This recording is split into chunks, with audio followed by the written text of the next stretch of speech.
की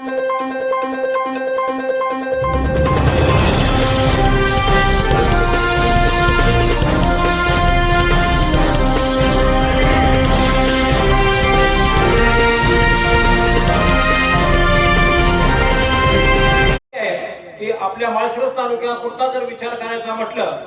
तर आपल्या नेवऱ्यापासून ते अगदी गारवड पर्यंत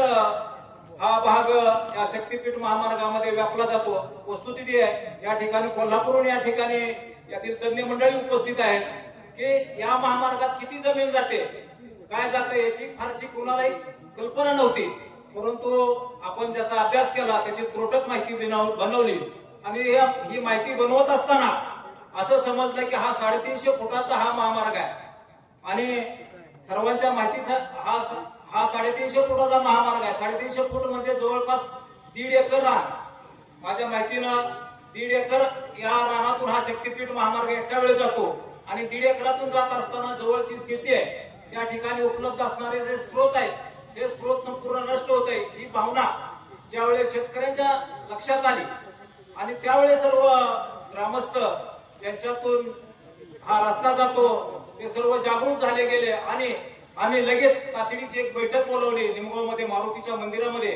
आणि त्या बैठकीमध्ये सांगितलं की हा शक्तीपीठ महामार्ग हा कसा नुकसानकारक आहे, तो शेतकऱ्यांचा कसा नरडीचा घोट घेतोय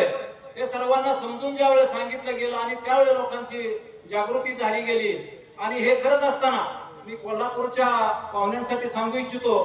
की हे जे निमगाव गाव आहे या निमगाव गावाच्या ज्या पश्चिम बाजू आहे त्या पश्चिम बाजूतून नीरा उजवा कालवा जातोय, त्याचबरोबर या ठिकाणी आमचा एक निमगाव इरिगेशन तलाव आहे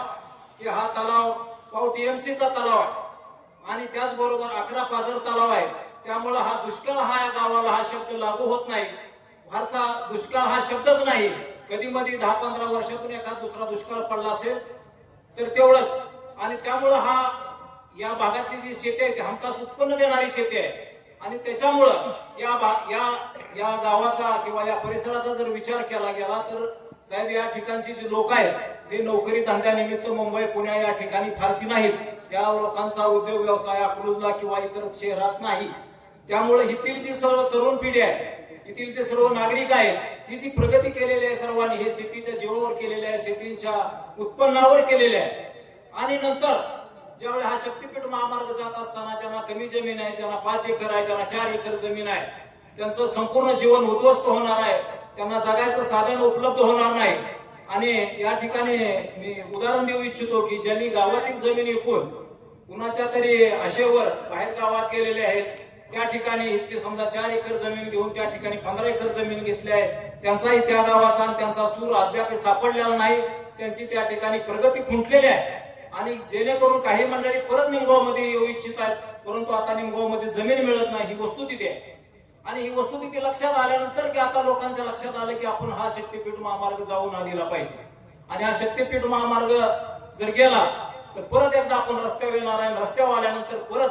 आपल्याला कुठेही थरा नाही, कारण पाहुण्याच्या किड किंवा दुसऱ्या गावातही जमिनी नसणार आहेत, आपण घेऊ इच्छित नाही, घेऊ शकणारही नाही, कारण त्या ठिकाणचं जमिनीचं जे दर आहे हे दर प्रचंड असणार आहेत। त्यामुळं परिस्थिती फार कठीण होत चाललेली आहे आणि हे करत असताना या ठिकाणी एक नमूद करावं असं वाटतं की काही मंडळींनी आमच्यात हा सर्वे होत असताना या ठिकाणी आंब्याची रोपं लावली गेली की आंब्याची रोपं लावल्यानंतर ज्यादा पैसे मिळतात ही एक कल्पना लोकात रुजली गेली। त्यामुळं काही मंडळींनी पदरचे पैसे घातले आणि काहींना आमिष दाखवलं गेलं आणि परत एकदा शेतकरी निराशाच्या गर्तेत टाकला गेला आणि त्या ठिकाणी आंब्याची रोपं लावली गेली आणि आंब्याची रोपं लावत असताना ज्या जमिनीत ज्याचा पीक आहे ते पीक जमीनदोस्त केलं गेलं आणि त्या ठिकाणी आंब्याची रोपं लावली गेली। हे करत असताना मग त्याच्यामध्ये लोकांच्या मनात संभ्रम निर्माण झाला की खरंच आहे का किंवा खरंच काय परिस्थिती आहे आणि हा संभ्रम निर्माण दूर करायचं काम या ठिकाणी ज्या वेळेला वेळापूर येते बाबांच्या मार्गदर्शनाखाली ज्यावेळे राजू शेट्टी साहेबांचा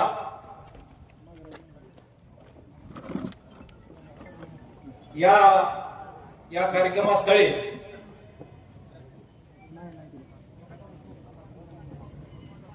2 मिनिटांमध्ये कार्यक्रमाचे प्रमुख मार्गदर्शक या महाराष्ट्राचं वादळी नेतृत्व, उद्याच्या महाराष्ट्राचं भविष्य. वेळापूरच्या सभेमध्ये अतिशय सखोल असं शेतकऱ्यांना मार्गदर्शन केलं की तुम्हाला परत कधीही जमीन मिळणार नाही आणि तुम्ही एकदा भिके कंगाल झाल्यानंतर तुम्हाला कुणीही विचारणार नाही आणि कोणताही नेता तुमच्या बरोबर नसणार आहे, कोणताही पुढारी तुमच्या बरोबर नसणार आहे आणि कुणीही नसणार आहे. तुम्ही माणसात माणूस म्हणून जगू शकत नाही. त्यामुळे तुम्ही आताच पासून या संघर्षाला तोंड द्या आणि तुम्ही रस्त्यावर उतरा. तुम्ही ज्या वेळेला एक पाऊल असाल, एक पाऊल तुम्ही टाकलं तर मी 2 पाऊल तुमच्या पुढे आहे. हा विश्वास त्यांनी वेळापूरच्या सभेत दिला की मी तुमच्या समवेत आहे आणि मी कोल्हापूर येऊन या ठिकाणी मी तुमच्या समवेत आहे. तुम्ही तर स्थानिक आहात, तुम्ही आमच्या पुढे पाहिजे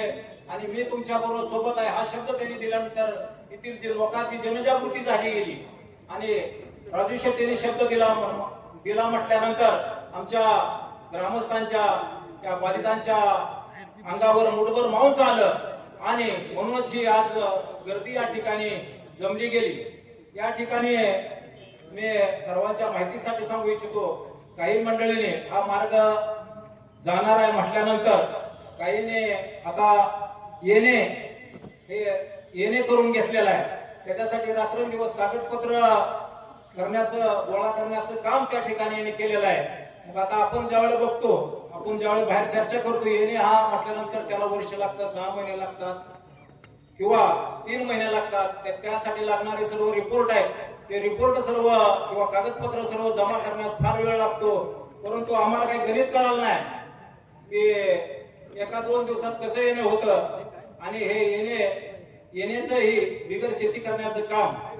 मोठ्या धडाक्यात चालू आहे. त्यामुळं आमच्या मनामध्ये प्रचंड असा संभ्रम निर्माण झाला आणि हा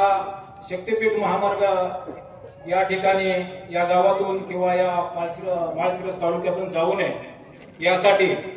आम्ही सर्वतोपरी प्रयत्न करणार आहे.